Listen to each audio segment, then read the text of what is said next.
Good morning students. मेरा नाम है वैभव और आज हम पढ़ेंगे समुच्चय सेट्स का भाग 12। अभी तक हम 11 भाग पढ़ चुके हैं। आज हम 12वें भाग पर दृष्टि डालेंगे और इसे अच्छे से समझेंगे। ठीक है, तो चलिए फिर आगे बढ़ते हैं। हम्म तो आज हम पढ़ेंगे घात समुच्चय, जिन्हें हम पावर सेट के नाम से जानते हैं। और ये आपकी पुस्तक में 1.7 पर दिए हुए हैं, तो अवश्य वहां से पढ़ लीजिएगा। ठीक है, और उसके बाद हम अंततः सार्वत्रिक समुच्चय, जिन्हें हम यूनिवर्सल सेट के नाम से जानते हैं, और ये आपकी पुस्तक में 1.8 पर दिए हुए हैं। हम इन पे चर्चा करेंगे। ठीक है, तो चलिए हम इन्हें पढ़ना शुरू करते हैं। घात समुच्चय या फिर पावर सेट। समुच्चय एक दो पर विचार कीजिए, है ना। ये एक सेट समुच्चय में दिख रहा है जिसमें दो अवयव हैं, एक और दो। ठीक है, और मझले कोष्ठक के अंदर है, मतलब ये क्या है, एक समुच्चय है ना। समुच्चय एक दो के सभी उप समुच्चयों को लिखिए। अब ये जो समुच्चय एक दो है, इसके जो सारे उप समुच्चय होते हैं उन्हें हम पावर सेट बोलते हैं। मतलब इसके सारे उप समुच्चयों के समुच्चय, जैसे अभी देखिए हम देखेंगे। हमें ज्ञात है कि फाई सभी समुच्चयों का उप समुच्चय होता है। ठीक है, अभी हमें क्या निकालना है, ये जो समुच्चय है जिसके दो अवयव हैं, एक और दो, इसके उप समुच्चय निकालने हैं। ठीक है, सारे उप समुच्चय निकालने हैं। हमें पता है कि जो फाई होता है ना, फाई या फिर रिक्त समुच्चय, वह हर एक समुच्चय का, है ना, उप समुच्चय होता है, ये हमें पता है। तो हमें ज्ञात है कि फाई सभी समुच्चयों का उप समुच्चय होता है। इसलिए फाई समुच्चय एक दो का एक उप समुच्चय है। ठीक है, जो समुच्चय एक दो है, फाई क्या है, इसका उप समुच्चय है, क्योंकि फाई जो होता है सारे समुच्चयों का उप समुच्चय होता है, सारे सेट्स का सबसेट्स होता है। हम देखते हैं कि एक और दो भी समुच्चय एक दो के उप समुच्चय हैं, है ना। जो एक है और दो है, ये भी क्या है, समुच्चय। ये जो एक दो है इसके उप समुच्चय है, क्योंकि अगर आप देखें तो ये जो समुच्चय एक है ना, मतलब ये जो समुच्चय है इसके अंदर एक ही अवयव है, एक। और उप समुच्चय होने के लिए क्या आवश्यकता थी कि, है ना, इस समुच्चय के सारे अवयव, है ना, इस समुच्चय में होने चाहिए। ठीक है, तो ये जो एक है वह इसमें पाया जा रहा है, तो एक क्या होगा, है ना, ये जो समुच्चय है वह इस वाले समुच्चय का उप समुच्चय कहलाएगा, है ना। ये सेट जो है वह इस सेट का सबसेट कहलाएगा। ऐसे ही एक और दो भी क्या है, इस समुच्चय एक दो, है ना, का उप समुच्चय है। हमें यह भी ज्ञात है कि प्रत्येक समुच्चय स्वयं का उप समुच्चय होता है ना। और हमें यह भी पता है कि हर समुच्चय स्वयं का उप समुच्चय या फिर सबसेट होता है। इसलिए एक दो भी समुच्चय एक दो का एक उप समुच्चय है ना। इसलिए ये वाला जो समुच्चय है जिसमें दो अवयव है, एक और दो, यह भी समुच्चय एक दो का एक उप समुच्चय है। मतलब ये जो सेट या फिर समुच्चय है, ये अपना भी उप समुच्चय होगा, क्योंकि प्रत्येक समुच्चय अपना उप समुच्चय होता है ना। हर सेट अपना सबसेट होता है। अतः समुच्चय एक दो के कुल मिलाकर चार उप समुच्चय है ना। पहला कौन सा, पहला फाई, क्योंकि रिक्त समुच्चय या फिर फाई हर एक समुच्चय का उप समुच्चय होता है। दूसरा ये दो, एक, है ना, ये जितने भी अवयव होते हैं वह अलग अलग भी क्या होंगे, है ना, अलग अलग हम उन्हें समुच्चय के रूप में लिखेंगे, तो वह भी इस समुच्चय के क्या उप समुच्चय होंगे, है ना। तो एक का समुच्चय और दो का समुच्चय, ठीक है, ये भी एक दो के उप समुच्चय हैं, तो तीन हो गए। और चौथा क्या, एक दो समुच्चय जो है, ये जो समुच्चय है वह खुद, है ना, क्योंकि हर एक समुच्चय स्वयं का उप समुच्चय होता है। तो कुल मिला के हमारे पास इस समुच्चय के चार उप समुच्चय हैं। ठीक है, अतः समुच्चय एक दो के कुल मिलाकर चार समुच्चय हैं। नामतः एक फाई है ना, अवयव एक का समुच्चय, अवयव दो का समुच्चय और अवयव एक दो का समुच्चय, है ना। ये जो चार समुच्चय हैं वह समुच्चय जिसके दो अवयव हैं, एक और दो के उप समुच्चय हैं। इन सभी उप समुच्चयों के समुच्चय को समुच्चय एक दो का घात समुच्चय कहते हैं। ठीक है, अब जितने भी उप समुच्चय आए हैं इनके समुच्चय, ठीक है, मतलब जितने भी ये जो सबसेट्स या फिर उप समुच्चय आए हैं, इन्हें हम जब समुच्चय या फिर सेट के रूप में लिखेंगे तो यह एक दो का, है ना, यह जो हमारा समुच्चय है एक दो, इसके घात समुच्चय कहलाते हैं। ठीक है, तो घात समुच्चय क्या है कि जब हमारे पास कोई समुच्चय दिया हुआ, उसके सभी उप समुच्चयों के समुच्चय को हम घात समुच्चय या फिर पावर सेट कहते हैं। ठीक है, जैसे कि अगर एक दो और तीन होता है ना, यहाँ पे एक दो है, अगर एक दो और तीन होता तो उसके उप समुच्चय होते फाइव होता, एक होता है ना, एक का समुच्चय, दो का समुच्चय, तीन का समुच्चय, है ना, एक दो तीन का समुच्चय, एक दो का समुच्चय, दो तीन का समुच्चय और तीन एक का समुच्चय, है ना। मतलब हर एक जितने भी जितने भी अवयव हैं वह अलग अलग, एक फाइव, एक स्वयं खुद, है ना, जो समुच्चय है स्वयं खुद, और फिर दो दो के जोड़े में भी हो सकते हैं, जैसे एक दो तीन है तो एक दो हो सकता है, दो तीन हो सकता है, तीन एक हो सकता है ना, ये भी हो सकते हैं। अभी हम आगे इन पे और चर्चा करेंगे, ठीक है। तो सभी किसी भी समुच्चय के सारे उपसमुच्चयों के, है ना, समुच्चय को हम घात समुच्चय या फिर पावर सेट कहते हैं, ठीक है। चलो, परिभाषा नंबर 5, समुच्चय ए के उपसमुच्चयों के संग्रह को ए का घात समुच्चय कहते हैं, है ना।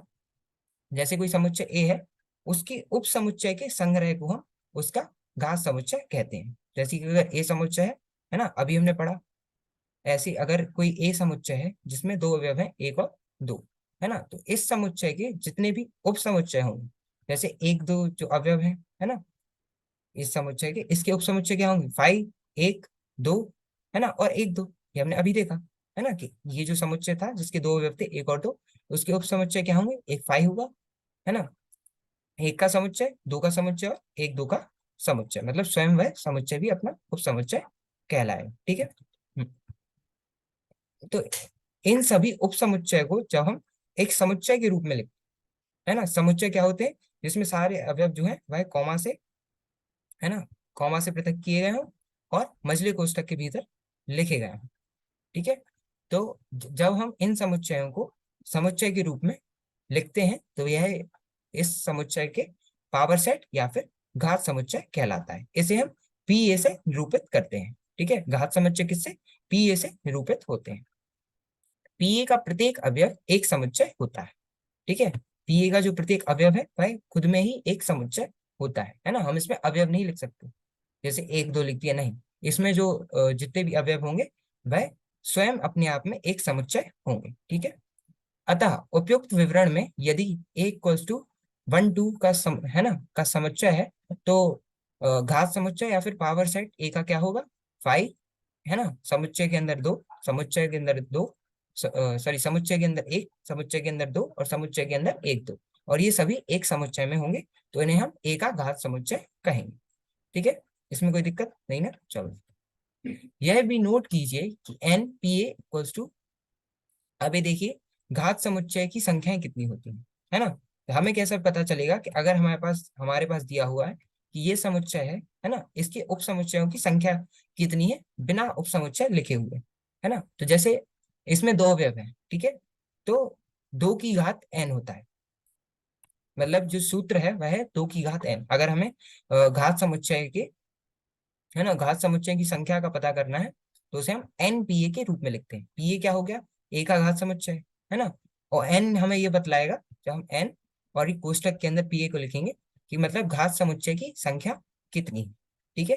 तो इसके लिए हमारे पास सूत्र होता है टू की पावर एन, मतलब दो की घात एन, है ना। दो यहाँ हमेशा हर सूत्र में रहेगा, और एन क्या होता है, एन होता है अवयवों की संख्या। जैसे यहाँ पे दो है ना, अवयव कितने हैं इस समुच्चय के, ये जो समुच्चय है जिसकी हमें घात समुच्चय निकालने हैं, उस समुच्चय में जो अवयव होते हैं उनकी संख्या को हम एन से निरूपित करते हैं, और वही इस सूत्र में रखी जाती है ना। जैसे कि यहाँ पे वो समुच्चय ए था जिसके कितने दो अवयव है, ठीक है, तो हम क्या करेंगे, दो की घात एन होता है, तो दो की घात दो करेंगे, मतलब दो का वर्ग करेंगे, तो दो गुणा दो क्या होगा, चार, ठीक है। तो मतलब हमारे इस समुच्चय के जो ए समुच्चय है उसकी जो घात समुच्चय है उनकी संख्या क्या होगी, उस समुच्चय की संख्या क्या होगी, चार होगी, है ना। देखो अगर हम देखें, अब हमें मान लीजिए ये नहीं पता, ठीक है, हमें नहीं पता इसके उप समुच्चय कितने हैं, हम अभी नहीं निकाल सकते, मान लीजिए एक दो तीन चार पाँच छह सात आठ नौ दस, है ना, इतने होते अवयव एक समुच्चय में, ठीक है। तो हम भाई बहुत मुश्किल से निकाल पाते, मतलब, है ना, बहुत प्रॉब्लम दिक्कत होती, लेकिन हम इस सूत्र से उनकी संख्या निकाल सकते हैं, ठीक है। तो यहाँ पे दो, है ना, इस समुच्चय में दो अवयव हैं तो दो की घात दो मतलब चार, अगर दो की जगह तीन होते अवयव, है ना, एक दो और तीन भी होता तो हम दो की घात तीन करते, तो इस एक ही घात समुच्चय की जो संख्या होती वह कितनी होती, दो की घात तीन अर्थात आठ, है ना। तो मतलब हम फिर आठ उप समुच्चय हो सकते थे, ठीक है, मतलब इनके उप समुच्चयों की संख्या आ जाती है, कितने आठ हो सकते थे, अभी दो है तो दो की घात दो, तो कितने चार उप समुच्चय हो सकते हैं। व्यापक से यदि ए का ऐसा समुच्चय है कि n A equals to M, तो यह सिद्ध किया जा सकता है कि n P A equals to 2 की घात m, है ना। यहाँ ये n की जगह m बोला है ना। m भी क्या है, m वही है ना, कि ये जो अवयव है इनकी संख्या, ठीक है। तो एन पी क्या होगा, 2 की घात m, ठीक है। m क्या है, अवयवों की संख्या, ठीक है। 2 की घात 2 तो 4, और 2 की घात जब 3, मतलब अगर 3 अवयव है तो 8, ठीक है। इसमें कोई दिक्कत नहीं ना, चलो। अब हम पढ़ेंगे सार्वत्रिक समुच्चय। हमने पावर सेट या फिर घात समुच्चय पढ़ लिया है, अब हम सार्वत्रिक समुच्चय, जिसे हम यूनिवर्सल सेट के नाम से जानते हैं, इस पे चर्चा करेंगे। और ये आपकी पुस्तक में 1.8 पे दिया हुआ है। सामान्यतः किसी विशेष संदर्भ में हमें एक आधारभूत समुच्चय के अवयवों और उप समुच्चयों पर विचार करना पड़ता है, जो कि उस विशेष संदर्भ में प्रासंगिक होते हैं, है ना। जब हम किसी विशेष संदर्भ में, हम एक आधारभूत समुच्चय है उसके अवयव और उपसमुच्चय, है ना, उसके उपसमुच्चय जो होते हैं सबसेट्स, उन पर विचार करते हैं, जो कि उस विशेष संदर्भ में प्रासंगिक होते हैं। उदाहरण के लिए संख्या प्रणाली का अध्ययन करते समय हमें प्राकृत संख्या के समुच्चय और उसके उपसमुच्चय में रुचि होती है ना। अगर हम उदाहरण देखें, जब हम संख्या प्रणाली, है ना, या फिर नंबर सिस्टम की बात करते हैं, तो जब हम उस पर अध्ययन करते हैं तो हमें प्राकृत संख्या, है ना, नेचुरल नंबर्स है वह, और उनके उपसमुच्चय, उनके सबसेट्स, इनमें रुचि होती है। जैसे अभाज्य संख्याओं का समुच्चय, सम संख्याओं का समुच्चय इत्यादि, यह आधारभूत समुच्चय सार्वत्रिक समुच्चय कहलाते हैं। देखो, कहने का मतलब ये है सार्वत्रिक समुच्चय या फिर यूनिवर्सल सेट, कि जैसे हमारे पास प्राकृत संख्याओं का समुच्चय दिया हुआ है ना। प्राकृत संख्याओं का समुच्चय दिया हुआ है जो कि 1 2 3 से लेके अनंत तक जाती है ना। 1 2 3 4 5 6 ऐसे ऐसे करके अनंत तक जाती है, ठीक है। और अब हमें दिया हुआ है कि एक ए समुच्चय है ना, जिसमें 1 से लेके 10 तक संख्या है। एक बी समुच्चय है जिसमें 11 से लेके 20 तक संख्या है। तो, है ना, तो जो हमारे पास प्राकृत संख्याओं का जो समुच्चय था, वह क्या होगा, इनका सार्वत्रिक समुच्चय कहलाएगा, ठीक है। क्योंकि अगर हम देखें तो प्राकृत संख्याओं के समुच्चय में ये सभी अवयव हैं जो कि समुच्चय ए और समुच्चय बी में पाए जाते हैं, है ना। तो इसी समुच्चय को सार्वत्रिक समुच्चय या फिर यूनिवर्सल सेट कहते हैं, है ना। यहाँ पे भी इन्हें बोला है कि जब हम प्राकृत संख्याओं की बात करते हैं तो उसके कुछ उप समुच्चय होते हैं, है ना। उस उप समुच्चय होते हैं जैसे अभाज्य संख्याओं का समुच्चय, है ना, प्राइम नंबर्स का समुच्चय हो सकता है, जैसे 2 3 5, है ना, 7। सम संख्याओं का समुच्चय हो सकता है, जो 2 के पहाड़े में आते हैं, 2 4 6 8, है ना। तो ये सारे जो समुच्चय हैं वह क्या है, प्राकृत संख्याओं के समुच्चय के उप समुच्चय हैं, है ना। जो प्राकृत संख्या का समुच्चय है ना, इसके उप समुच्चय हैं ये सारे समुच्चय, जो सम संख्याओं का समुच्चय, अभाज्य संख्याओं का समुच्चय। तो ये, है ना, तो जो प्राकृत संख्याओं का समुच्चय है वह क्या, सार्वत्रिक समुच्चय कहलाएगा, ठीक है। सार्वत्रिक समुच्चय को सामान्यतः प्रतीक यू से निरूपित करते हैं। हम हमेशा सार्वत्रिक समुच्चय या फिर यूनिवर्सल सेट को यू से निरूपित करते हैं, और इसके उप समुच्चयों को अक्षर ए बी सी आदि द्वारा निरूपित करते हैं, ठीक है। इसके इसके उप समुच्चय, कहने का मतलब ये है, यूनिवर्सल सेट या फिर सार्वत्रिक समुच्चय वह समुच्चय होता है ना, जिस जितने भी मतलब जितने भी बाकी समुच्चय होते हैं वह उसके उप समुच्चय होते हैं। जैसे कि अगर आपने देखा कि यहाँ पे यूनिवर्सल सेट या फिर सार्वत्रिक समुच्चय क्या था, प्राकृत संख्याओं का समुच्चय, है ना। तो इसके ही सारे उप समुच्चय थे ए बी सी, है ना। जैसे अभाज्य संख्याओं का समुच्चय, ये भी क्या है, हमारे सार्वत्रिक समुच्चय या फिर प्राकृत संख्याओं के समुच्चय का उप समुच्चय है ना। सम संख्याओं का समुच्चय, ये भी प्राकृत संख्याओं का उप समुच्चय है ना। तो जिसमें, है ना, जिस समुच्चय के बाकी समुच्चय उप समुच्चय होते हैं उसे हम यूनिवर्सल सेट या फिर सार्वत्रिक समुच्चय के नाम से जानते हैं, ठीक है। इसमें कोई दिक्कत नहीं ना, समझ आ गया, चलो। उदाहरणार्थ, पूर्णांक के समुच्चय z के लिए परिमेय संख्याओं का समुच्चय q एक सार्वत्रिक समुच्चय होता है ना। जब हम पूर्णांक की बात करें, है ना, पूर्णांक है ना इंटीजर्स के समुच्चय, है ना, इंटीजर्स मतलब जिसमें धनात्मक और ऋणात्मक दोनों संख्याएं आती हूँ, जैसे -4 -3 भी, और +3 +4 भी, है ना। तो उनकी अगर हम पूर्णांकों के समुच्चय को देखें, जिसे हम z से निरूपित करते हैं, है ना, उनके लिए जो परिमेय संख्याओं का समुच्चय है q, वह क्या है, एक सार्वत्रिक समुच्चय है ना, क्योंकि जो पूर्णांक का समुच्चय है z वह क्या है, उप समुच्चय है परिमेय संख्याओं के समुच्चय q के, है ना। तो उस समुच्चय z के लिए जो समुच्चय q है वह क्या है, एक सार्वत्रिक समुच्चय है, क्योंकि हर एक अवयव जो कि समुच्चय z में पाया जाता है वह समुच्चय q में भी पाया जाता है। इसलिए पूर्णांक के समुच्चय z के लिए परिमेय संख्याओं का समुच्चय q एक सार्वत्रिक समुच्चय हो सकता है, या वास्तविक संख्याओं का समुच्चय r भी एक सार्वत्रिक समुच्चय हो सकता है ना। पूर्णांक के समुच्चय z के लिए q भी एक यूनिवर्सल सेट या फिर सार्वत्रिक समुच्चय हो सकता है, और जो वास्तविक संख्याओं का समुच्चय है जिसे हम r से निरूपित करते हैं, है ना, रियल वैल्यूज का जो सेट है, वास्तविक संख्याओं का समुच्चय जिसे हम r से निरूपित करते हैं, वह भी पूर्णांक के लिए, है ना, एक सार्वत्रिक समुच्चय हो सकता है, क्योंकि r में जो कि जितने अवयव z में है वह अवयव q में भी है और r में भी है, इसलिए q और r दोनों ही z के सार्वत्रिक समुच्चय या फिर यूनिवर्सल सेट हो सकते हैं, और r q का भी एक यूनिवर्सल सेट या फिर सार्वत्रिक समुच्चय हो सकता है, क्योंकि q में जितने अवयव हैं वह r में पाए जाते हैं। एक अन्य उदाहरण में मानव जनसंख्या अध्ययन के लिए विश्व के समस्त मानव का समुच्चय सार्वत्रिक समुच्चय होगा, है ना। अगर दूसरा उदाहरण देखें तो जब हम मानव जनसंख्या अध्ययन के लिए विश्व के समस्त मानव का समुच्चय देखते हैं तो वह क्या होगा, सार्वत्रिक समुच्चय होगा, है ना।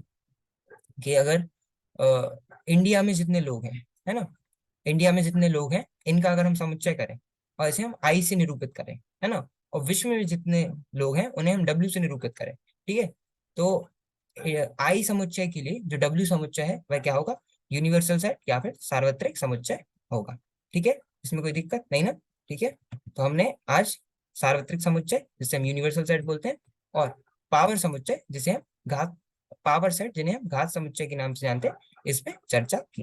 ठीक है, घात समुच्चय क्या होता है, हर एक समुच्चय के जितने भी उप समुच्चय होते हैं उनके समुच्चय के संग्रह को हम, है ना, उनके उप समुच्चय के समुच्चय को हम पावर सेट कहते हैं, है ना। और पावर सेट की संख्या कैसे निकलती है, इस सूत्र से 2 की घात m, जहां पे m क्या है, प्रत्येक, है ना, m क्या है, जिस समुच्चय का हमें पावर सेट या फिर घात समुच्चय निकालना है उसके अवयवों की संख्या को n बोलते हैं, है ना। आप सूत्र याद मत रखो, आप बस इतना याद रखो कि जिस समुच्चय में, है ना, जिस समुच्चय की हमें घात समुच्चय निकालना है उसमें जितने अवयव है ना, हमें उतनी घात 2 की करनी है। जैसे अगर उसमें 3 अवयव है 2 की घात 3, अगर उसमें 4 अवयव है तो 2 की घात 4। ठीक है, तो ये हमारे घात समुच्चयों की संख्या हो जाएगी। ठीक है, मतलब घात समुच्चय के अवयवों की संख्या हो जाएगी। ठीक है, तो आज के लिए हम इतना ही रखते हैं। आज हमने क्या पढ़ा, आज हमने घात समुच्चय और पावर सेट और उसके बाद सार्वत्रिक समुच्चय या फिर यूनिवर्सल सेट पर चर्चा की।